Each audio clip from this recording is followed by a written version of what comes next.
Doncs a la ciutat em trobo molt a gust, molt còmoda, la gent és molt simpàtica i sempre fa gust caminar pel carrer i trobar-te aquesta gent perquè et donen aquests ànims i aquesta empenta que necessites.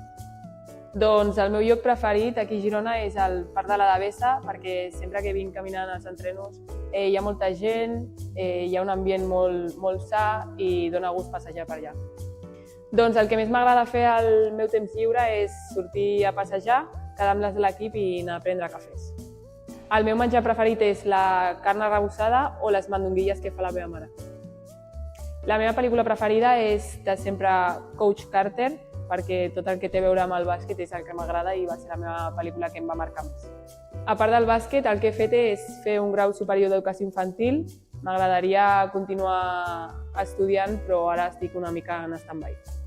Doncs d'aquí uns anys em veig seguint jugant a bàsquet amb la meva família formada i res, disfrutant i gaudint d'allò que és el que més m'agrada, que és el bàsquet.